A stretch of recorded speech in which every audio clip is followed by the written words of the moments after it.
Bonjour et bienvenue à la chaîne 13 Pichado. N'oubliez pas de laisser un like ou un commentaire si vous aimez cette vidéo. La petite vidéo d'aujourd'hui, je voulais réagir au complément d'enquête qu'il y a eu il y a quelques semaines qui parlait de Nasser El Khelaifi et évoquer l'influence du Qatar en Ligue 1, vous dire de mon point de vue ce que complément d'enquête n'a pas pu ou pas voulu nous dire. Alors, au complément d'enquête, ils nous ont parlé du rôle malaisant dans les instances du football de Nasser El Khelaifi en particulier, avec ses relations privilégiées avec Vincent Labrune, une influence sur de nombreux présidents de Ligue 1, une attitude de Nasser El Khelaifi qui pouvait se montrer parfois agressive ou irrespectueuse,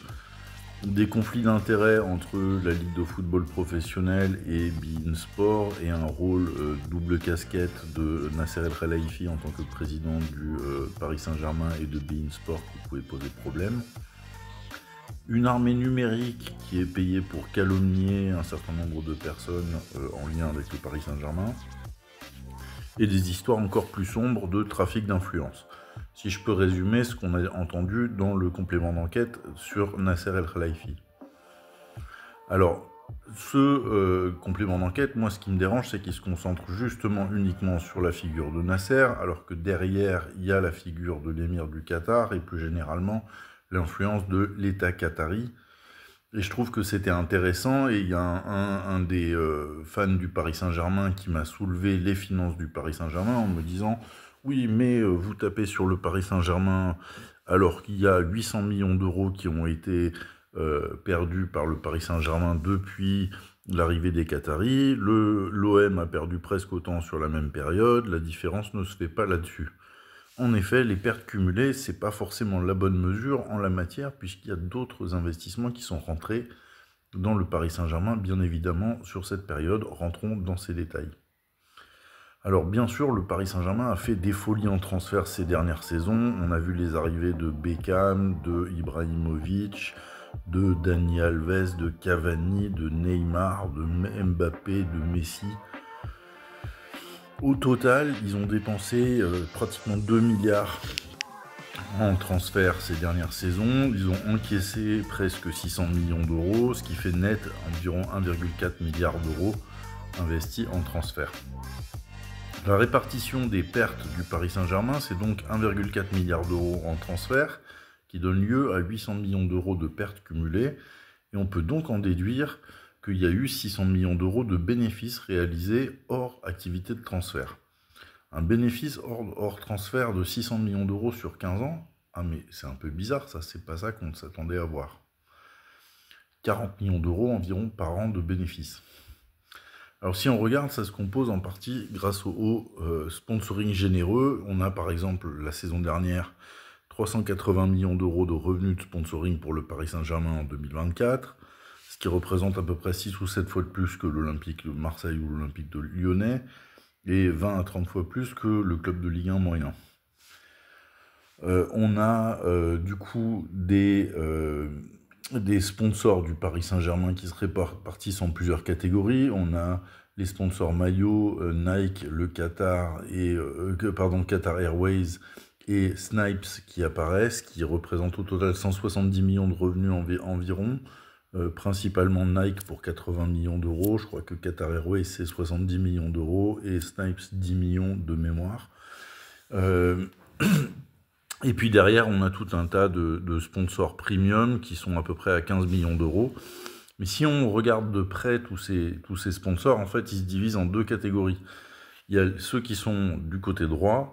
avec la Banque nationale du Qatar, l'opérateur média du Qatar, l'opérateur touristique du Qatar, un certain nombre de sociétés et l'État du Rwanda qui sont liés avec le Qatar à travers des investissements financiers. Tout ça, on peut considérer en fait que ce sont des investissements liés au Qatar d'une manière ou d'une autre à travers des activités de sponsoring. Et ça permet au Paris Saint-Germain d'être à peu près au niveau des plus grands clubs européens grâce à environ 2 à 3 milliards d'euros de subventions déguisées qu'ils ont reçues à travers ces années-là, environ 200 millions d'euros de subventions par an, pratiquement les 2/3 de leur budget sponsoring qui provient de sponsors qui sont généreux, on va dire, en partie grâce aux liens qu'ils ont avec le Qatar. Cela dit, c'est des sponsors et des activités qui sont valorisés de manière proportionnée par rapport à ce qui se pratique pour les plus grands clubs européens. C'est justifié parce que le Paris Saint-Germain est un de ces plus grands clubs européens. Et c'est tout à fait valorisé par les entreprises qataries qui bénéficient de ces investissements,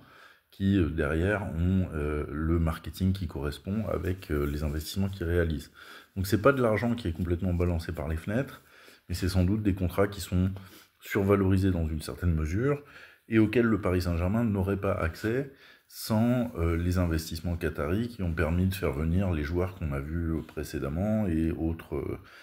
choses fantastiques qui ont pu arriver au Paris Saint-Germain ces dernières années, pas par le truchement d'un miracle, mais bien par le biais des investissements qataris qui ont été faits ces années précédentes. On a aussi du côté de la billetterie stade un peu le même phénomène qui se reproduit dans la mesure où une bonne partie de la billetterie stade, en fait, elle se compose de revenus de loges et qu'on a pu constater que les mêmes opérateurs qataris qui sponsorisent le club sur le plan du maillot et du stade et autres, se retrouvent également à acheter des loges au stade régulièrement, à inviter des clients dans ces loges, et par conséquent à gonfler les revenus de billetterie du Paris Saint-Germain, qui sont également bien stimulés par une affluence excellente au stade. Donc on peut se dire que le Qatar a une forte influence sur les 200 millions d'euros de recettes de billetterie qu'il y a pu y avoir sur les 15 dernières années, en plus de ce qu'il y avait les années précédentes, et sur les 350 millions d'euros de subventions déguisées qu'on a pu avoir à travers des revenus de loge qui sont démesurés par rapport à ce que la plupart des autres clubs de Ligue 1 peuvent espérer, compte tenu de leur statut. Alors il y a aussi des revenus de la Champions League qui bénéficient au Paris Saint-Germain de manière assez forte, dans la mesure où les clubs du groupe 1 qui souhaitent accéder à la Champions League, la DNCG nous dit qu'ils ont 64% de chances d'y accéder en moyenne à une Coupe d'Europe. Mais on sait bien que le Paris Saint-Germain, pour eux, c'est 100% Ligue des Champions tous les ans. Alors les clubs français, ils sont désavantagés par des cotisations sociales qui font que face à des clubs étrangers, à budget comparable, effectivement, on sait qu'on aura du mal à rivaliser avec les meilleurs clubs anglais, les meilleurs clubs italiens, les meilleurs clubs espagnols, les meilleurs clubs allemands,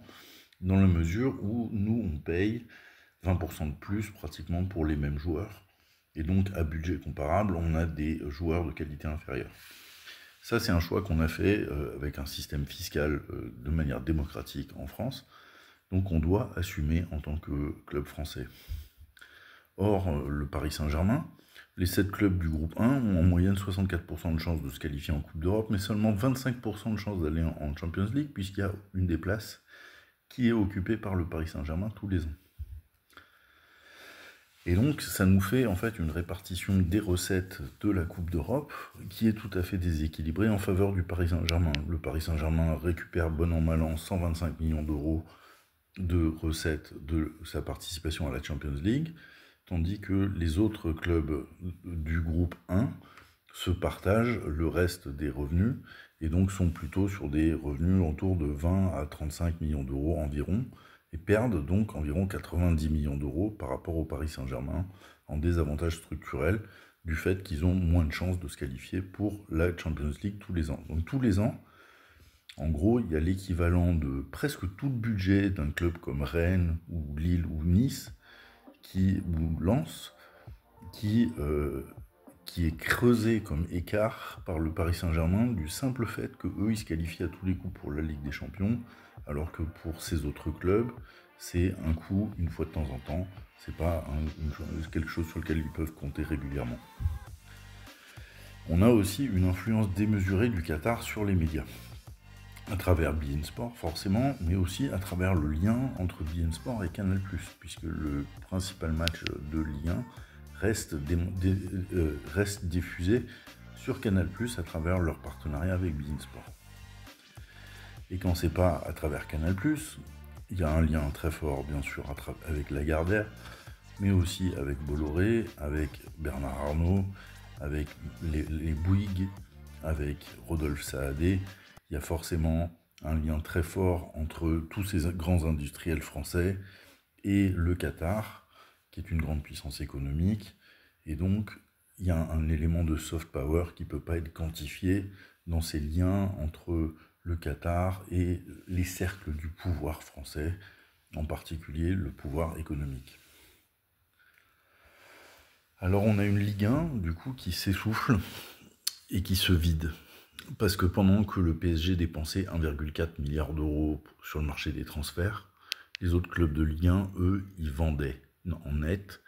pour à peu près la même somme, 1,48 million d'euros, pendant que le Paris Saint-Germain dépensait un petit peu moins que ça. Les clubs de Ligue 1, leur augmentation de leur chiffre d'affaires sur ces 15 dernières années, elle s'est faite principalement sur l'augmentation des produits de mutation, c'est-à-dire l'augmentation des ventes de joueurs, mais leur chiffre d'affaires, en fait, hors vente de joueurs, il a à peine progressé de 1% par an. Il n'y a que le Paris Saint-Germain et un petit peu l'Olympique de Marseille qui ont des chiffres d'affaires qui progressent de manière significative dans cet environnement. Alors le climat malaisant, effectivement, il y est dans les instances du football, mais c'était important de souligner beaucoup plus que ce que avait montré le complément d'enquête